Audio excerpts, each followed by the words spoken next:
as the couple's sentences are reduced in the midst of an appeal. Todd and Julie Chrisley's attorney says there is still hope. The announcement that Todd and Julie Chrisley's prison sentences had been shortened prompted the couple's lawyer to express his views on the couple's future. For bank fraud and tax evasion, Todd, 54, and Julie, 50, received a combined sentence of 19 years in jail in November 2022. They appealed the case, but they reported to prison on January 17.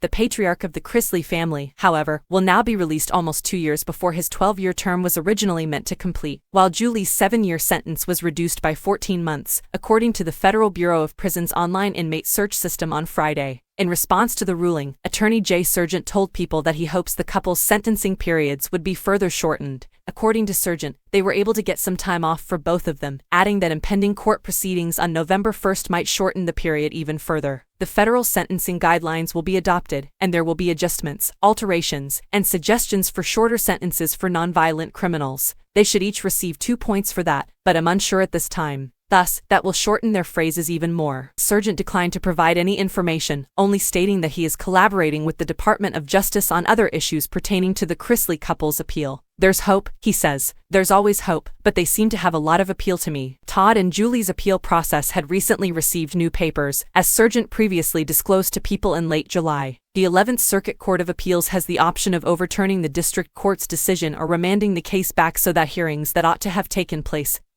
but were postponed throughout this trial can now take place. We made a lot of noise about how their constitutional rights had been infringed, and that, in general, they didn't get a fair chance to speak. To be honest, everything is in black and white. On Savannah Chrisley's Unlocked podcast in late July, the twosome's other attorney, Alex Little, also stated that it's going to be a hard lift, but in this case, we've got, real legitimate substantive arguments that we think, if the court takes fairly, has a very good shot of winning.